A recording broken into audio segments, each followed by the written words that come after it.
ইংরেজি নববর্ষ। ইংরেজি নববর্ষের প্রথম দিন ইংরেজ সাহেবরা একটা আয়োজন করতে চলেছেন। কি আয়োজন করতে চলেছেন মহারাজ? বনভোজন। আমাদের সবাইকে নিমন্ত্রণ জানিয়েছেন। আর শুধু তাই নয়, নবাব বাহাদুর উজিরও আসবেন ওই বনভোজনে। বাবা বাবা, নবাব বাহাদুরকে যখন ডাকছেন তাহলে তো দারুণ ব্যাপার। বনভোজনটা কোথায় হবে মহারাজ? উত্তর পশ্চিমে জঙ্গলের ধারে। মন ভরে বনভোজন হবে। আমরা হাসি মুখে খাসি ভোজন করব। জিভে জল চলে এলো, এক্ষুনি খিদে পেয়ে যাবে। তোমার তো সারাদিনই খিদে পায়। কেন পাবে না বলতে পারেন মন্ত্রী মশাই? চেহারাটা ধরে রাখতে হবে তো। এটা চেহারা? আপনার তো পচে যাওয়া পাটকাঠি মৌমাছির ডানার ঝাপটাতেও নড়ে যায়। দেখেছেন মহারাজ, দেখেছেন গোপাল কিরকম ভাবে আমাকে অপমান করলো? আহ, তোমাদের এই সাপে নেউলে ঝগড়া থামাও তো।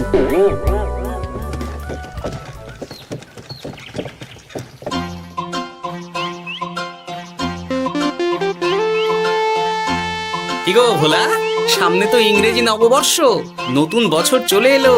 তা তুমি নতুন গুড়ের সন্দেশ বানাওনি? বানিয়েছি তো, এই তো দেখো না, নলেন গুড়ের সন্দেশ, রসগোল্লা সব বানিয়েছি। তাহলে দাও খাই। গোটা রসেক আগে রসগোল্লা দাও। দিচ্ছি।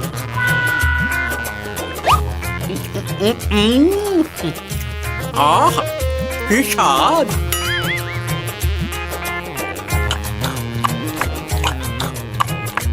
সবকটাই খেলাম, কিছুই গেল না বাদ। এবার সন্দেশ দি। দাও দাও দাও দাও, দাও।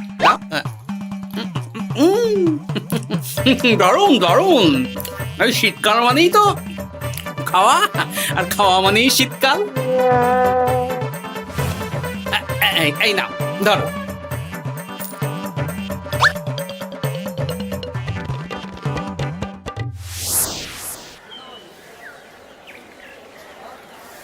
আমাকে 1 কেজি পেঁয়াজ কলি দাও তো। রাতে গরম গরম রুটি আর পেঁয়াজ কলি ভাজা একদম জমে যাবে, কি বলো? গোপাল দাদা, আমার খুব ভালো লাগে। তাছাড়া নতুন বছর আসছে বলে কথা, এখন খেতে হবে আর মন ভালো রাখতে হবে, তাই না? ঠিক বলেছো।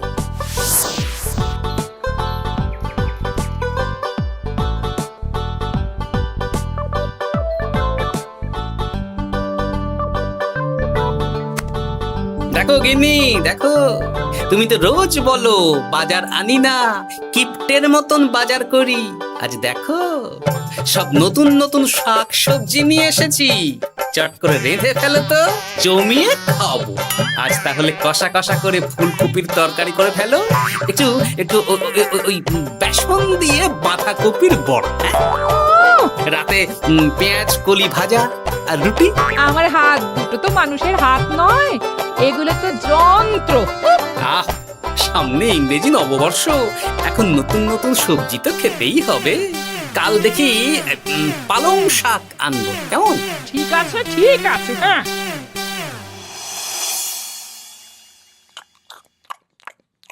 বলছি গিন্নি, আমি আমি খেতে খেতে আরো কয়েকটা বাঁধাকপির বড়া ভেজে ভালো না? এই তুমি কি মামার বাড়ির আবদার পেয়েছো? হ্যাঁ, না, এটা আমার বাড়ির আবদার।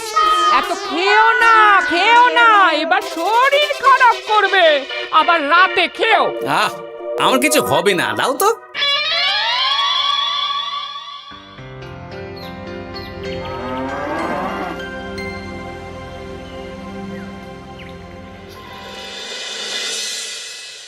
আচ্ছা শোনো, কালকেই তো ইংরেজি নববর্ষ, তাহলে কালকে আমরা সকাল সকাল বেরিয়ে পড়বো। হ্যাঁ, এখন আমার ভুঁড়ি ভোজ চলছে মহারাজ। বাড়িতে আপাতত নিরামিষের মধ্যেই আছি। কাল দাঁতের ব্যায়াম হবে। বেশ, রাজসভার সকল সভাসদদের বাড়িতে রাজবাড়ি থেকে গাড়ি যাবে সকাল সকাল। সবাই প্রস্তুত থেকো কিন্তু। হ্যাঁ মহারাজ। ইংরেজি নববর্ষে বনভোজন হবে। ইংরেজ সাহেবদের সাথে সুযোগ পেলে ব্যবসা বাণিজ্য নিয়ে আলোচনাও হবে। আমি তো ভাবছি ওই জঙ্গলের কাছে নদীতে গিয়ে মাছ ধরবো আর মাছ ভাজা খাবো। ওই আবার খাবার, এ তো থামতেই চাইছে না। দেখুন মন্ত্রী মশাই, জীবনে দুটোই উদ্দেশ্য আমার, বাঁচার জন্য খাওয়া আর খাওয়ার জন্য বাঁচা।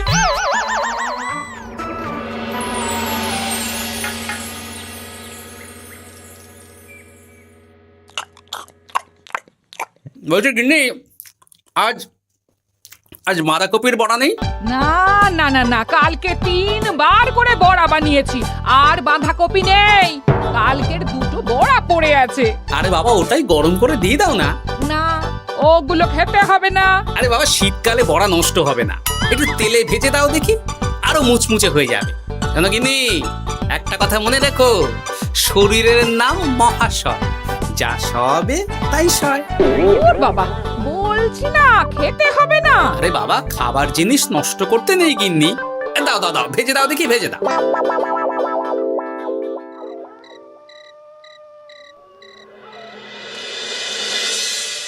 ওমা গো, এই পেটটা কেমন গুড়গুড় করছে গো, এক্ষুনি মনে হচ্ছে বাইরে যেতে হবে।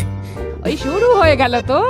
তখন কতবার করে বললাম গতকালের বাঁধাকপির বড়া খেও না, খেও না। আমাকে বড় বড় কথা শুনিয়ে দিলে। এখন বড় বাইরে ছোট। আহ, শান্তি। এই এই রে, আবার গুড়গুড় করছে। এ কি গো, আবার? হ্যাঁ, আবার। কালকে আবার ইংরেজি নববর্ষ উপলক্ষে ইংরেজ সাহেবদের সাথে বনভোজন আছে।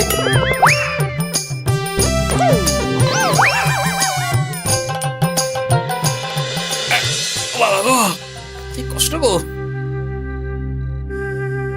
ওখানে একটু ওই নুন চিনির জল করে দাও না গো। দিচ্ছি দিচ্ছি, নুন চিনির জল খেয়ে একদম ঘুমোবে। হ্যাঁ,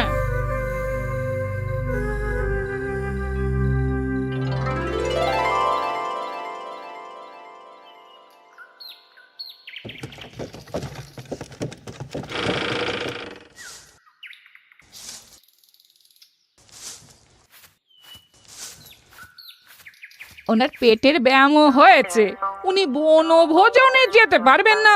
সে কি, গোপাল যেতে পারবে না? না, কালকে রাত থেকে 12 বার ঘরে বাইরে করেছেন। এখন নুন চিনির জল খেয়ে ঘুমোচ্ছেন। ও, তাহলে আর কি করা যাবে? আমরা গোপালকে ছাড়াই ইংরেজি নববর্ষের প্রথম দিন উদযাপন করি।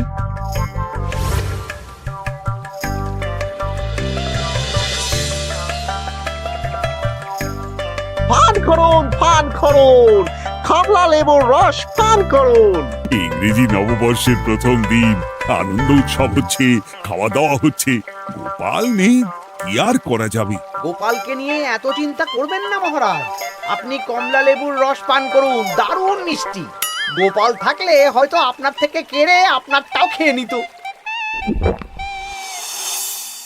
আচ্ছা, সর্বোচ্চ পান করা হলো, এবার একটা খেলা হবে। কি খেলা? আজকে আমরা এই পাথরটাই বিক্রি করতে চাই।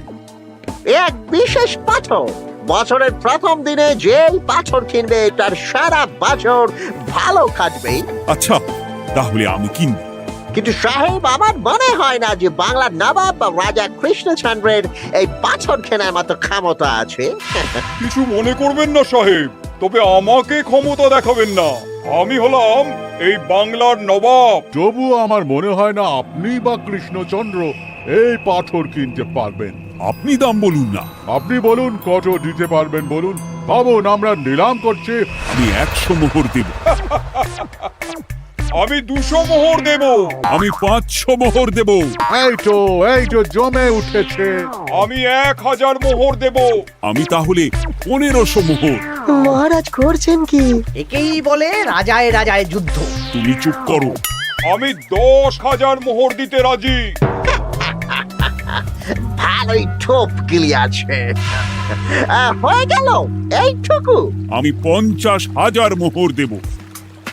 50,000 এক, 50,000 দো, 50,000। আমি 1 লাখ মোহর।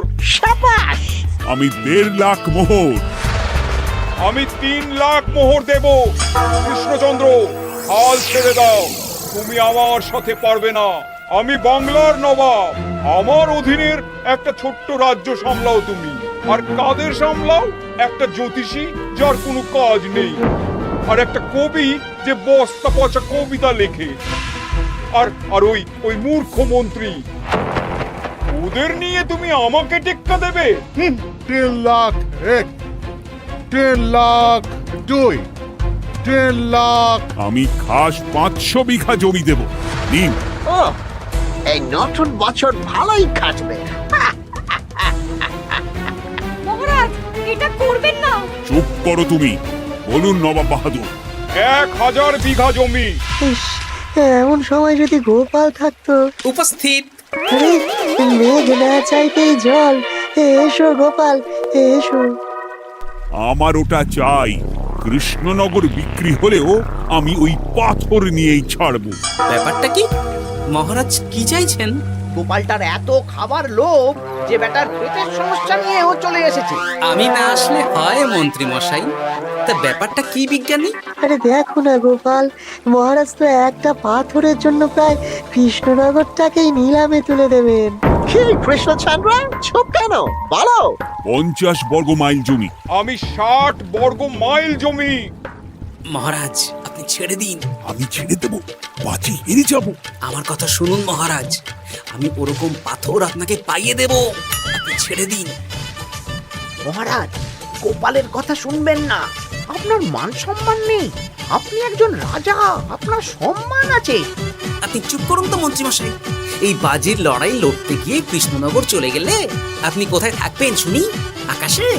সব রাজ্যবাসী কোথায় থাকবে? কেন ইংরেজ সাহেবদের পায়ে লুটিয়ে যাব? দেখুন মহারাজ, মুহূর্তের মধ্যে মন্ত্রী মশাই কেমন পাল্টে খেয়ে গেলেন। আপনি আমার কথা শুনুন মহারাজ। কি করব বলো? আপনি বলুন 70 বর্গ মাইল। বলছো? হ্যাঁ বলুন না। বেশ, আমি 70 বর্গ মাইল। দেখি নবাব বাহাদুর, আপনি কত দূর যেতে পারেন। দেখি কত সাহস, কত ক্ষমতা আপনার। জাহাপানা, গোপালটা এমন পাকামো শুরু করেছে না, আপনি এমন একটা হাঁক দিন যাতে কৃষ্ণচন্দ্রের মুখ একেবারে শুকিয়ে যায়। সামান্য 70 বর্গ মাইল দিয়ে ভয় দেখাচ্ছ?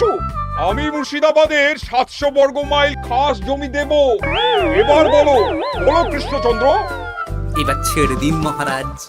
700 বর্গ মাইল 1, 700 বর্গ মাইল 2, 700 বর্গ মাইল 3। তাহলে 700 বর্গ মাইল রাফা হলো। আমরা কাগজ প্রস্তুত করছি। আপনারা নিজের নিজের তাঁবুতে যান, বিশ্রাম করুন, খান, নতুন বছর উদযাপন করুন। ইংরাজি নববর্ষে দারুণ মজা হচ্ছে। আজকে কত বছর পর কৃষ্ণচন্দ্রকে এভাবে হারালাম। হ্যাঁ, ওই দেখুন গোপাল আর কৃষ্ণচন্দ্র এসেছে। এসো এসো গোপাল, এসো। ধন্যবাদ। আমি তো জানতাম যে তুমি বুদ্ধিমান, কিন্তু তোমার বুদ্ধিতে তো কৃষ্ণচন্দ্র সামান্য একটা পাথরও জয়লাভ করতে পারলো না। আপনি জিতেছেন, এতেই আমার খুশি নবাব বাহাদুর। বাহ বাহ বাহ বাহ বাহ। আচ্ছা ওসব বাদ দিন, চড়ুই ভাতি তো হচ্ছে, কিন্তু এই চড়ুই ভাতির খাওয়াটাই না আপনার শেষ খাওয়া হয়ে যায়। কেন কেন গোপাল, এ কথা বলছো কেন? এরপরে তো আপনার কোনো জায়গাই থাকবে না থাকার। খাওয়া তো দূরের কথা। তুমি এসব উল্টোপাল্টা কথা বলছো গোপাল। সোজা কথাই বলছি নবাব বাহাদুর। আপনি যে 700 বর্গ মাইল জমির কথা বললেন ওদের দিচ্ছেন, আপনি কোনোদিন মেপে দেখেছেন আপনার মুর্শিদাবাদে 700 বর্গ মাইল জমি আছে কিনা? মানে? এই যে 700 বর্গ মাইল যে জায়গাটা আপনি নিলামে তুলে দিলেন, সেই জায়গাটায় কি আছে? কি আছে? আপনার প্রাসাদও আছে নবাব বাহাদুর। শুধু তাই না, মুর্শিদাবাদ ছাড়াও আশেপাশের বাকি অনেক রাজ্যও চলে যাবে। আজ বাদে কাল যখন ওরা জায়গা দখল করতে আসবে, তখন কি ওরা আপনাকে ছেড়ে দেবে? কি বাবা, এটা তো ভাবিনি। সত্যি তো জাহাপানা। তুমি চুপ করো। নিজের রাজা বা সম্রাটকে কিভাবে বিপদের হাত থেকে বাঁচাতে হয় সেটা গোপালকে দেখে শেখো। এখন বাঁচাবাঁচি অনেক দূরে চলে গেছে, এখন কি করবেন সেটা ভাবুন। আমার মাথা কাজ করছে না। তুমি কি আমাকে সাহায্য করবে? সে করতে পারি, তবে আমাদের রাজ্যকে আগামী 5 বছরের জন্য খাজনা মকুব করে দিতে হবে। বেশ, তাই হবে। তাহলে দুপুরে বনভোজনে খাবার খাওয়ার পরই আমি মজা দেখাবো। আসতে পারি? হ্যাঁ, আসুন আসুন। এই কাগজটা পড়ে দেখে নিন, লেখাপড়া ঠিক আছে নাকি? এতে কি লেখা আছে? এটা লেখা আছে আপনি নিলামে এই পাথরটা আমাদের কাছ থেকে কিনেছেন, আর তার বদলে আপনি 700 বর্গ মাইল জমি আমাদের দিচ্ছেন। নিন নিন, স্বাক্ষর করে দিন, সাইন সাইন। না না না না না না, আমি স্বাক্ষর করব না। ওই 700 বর্গ মাইল জায়গার মধ্যে আমার মহলও পড়ে। সেসব বললে তো হবে না, আপনি সবার সামনেই বাজি লড়েছেন। তাড়াতাড়ি স্বাক্ষর করে খেতে আসুন, বিকেলে বাড়ি ফেরার সময় পাথর নিয়ে যাবেন। আচ্ছা,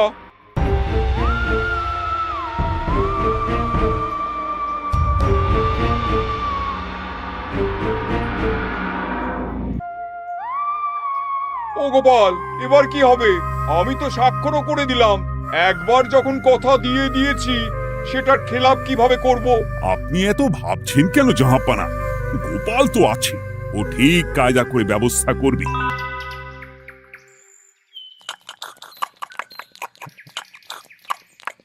আহ, এই কদিন নিরামিষ খেয়েছিলাম, এখন হাসি মুখে খাসি খেয়ে মনটা ফুরফুরে হয়ে গেল। তাহলে আর একটু মাংস নাও গোপাল। আরে আরে, একটা দুটো টুকরো দিয়ে কি হবে, পুরো বালতিটাই বসিয়ে দিন না। ইংরেজি নববর্ষ বলে কথা, আজকে বেশি বেশি খেলে সারা বছর বেশি বেশি খেতে পারবো। এই তো গোপাল, তোমার পেটের ব্যামো ছিল, আর এখন এত খাচ্ছ, সামলাতে পারবে তো?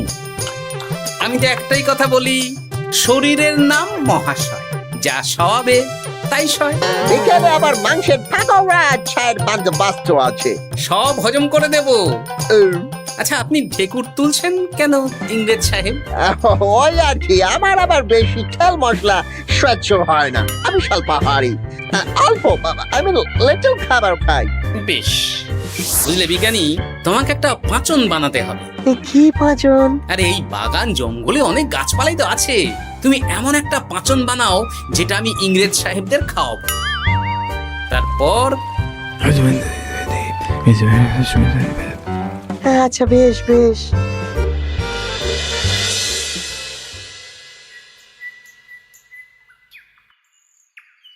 আসতে পারি?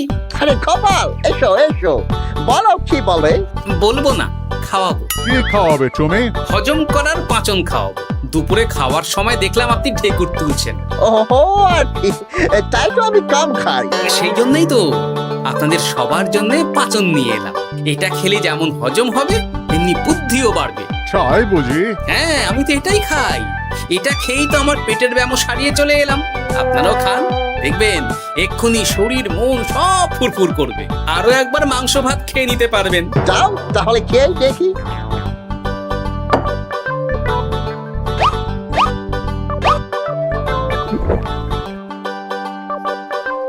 এই সেরেছে, আমার পেটটা কেমন গুড়গুড় করছে, আমাকে এখনই যেতে হবে। আরে আরে, যাচ্ছেন কোথায়?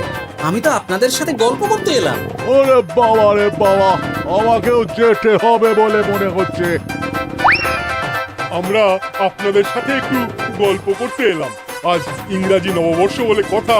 ও সব গল্প পরে হবে, পরে হবে। ব্যাস, কাজ হয়ে গেল। এবার কেউ একজন নবাব বাহাদুরকে ডেকে আনুন তো।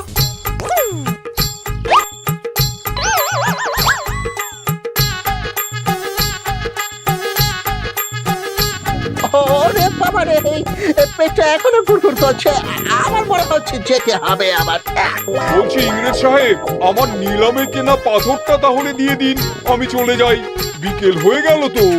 ওরে বাবা, আমি এখনই আসছি, দাঁড়াও। বলছি আমার নিলামে জেতা পাথরটা দিন, আমি বাড়ি ফিরবো। বাবা রে, আমার মোচড় দিকে। ওসব মোচড় টোচড় জানি না, পাথর না নিয়ে আমি ফিরবো না। সবাই ঘিরে ধরুন ওনাকে। এই সেরেছে, দেখে ছোট, এবার একেবারে লেজে গোবরে হয়ে যাবে। আমাকে বেরোতে দিন, বেরোতে দিন। না না না না না, আগে পাথর দিন, তারপর বেরোতে দেবো। ওরে বাবারে, আমার পেট আবার গুড় গুড় করিতেছে। আগে আমার পাথর দিন। পাথরটা গেল কোথায়? পেটটা আমার কামড়াচ্ছে। পাথর না পেলে আপনাদের ছাড়া যাবে না। আরে বাবা রে, ওই পাথরটার দাম তো সামান্য 5 মোহরও নয়। মানে আমি যে 700 বর্গ মাইল জায়গা দেবো বলে সই করলাম। এত কথা বলতে পারছে না, আমাকে যেতে দিন, যেতে দিন। আগে পাথর। এখুনি হয়ে যাবে। হ্যাপি নিউ ইয়ার, আনহেপি হয়ে যাবে। আমাদের যেতে দিন, আমাদের ওই জমি আমাদের লাগবে না। তাহলে ওই কাগজটা আপনারাই ছিঁড়ে দিন। হ্যাঁ, আপনারাই ছিঁড়ে দিন, তারপর আমরা চলে যাব। তাহলে আর কোনো নিলামের ব্যাপার থাকলো না। নিলামের কাগজ ছেঁড়া হয়ে গেল। এই নিন আপনাদের পাথর, আর কোনো কথা নেই। নো নো নো, ওরে বাবা। ঠিক আছে, যান তাহলে। হ্যাঁ, কি নবাব বাহাদুর, এবার শান্তি তো? সত্যি গোপাল,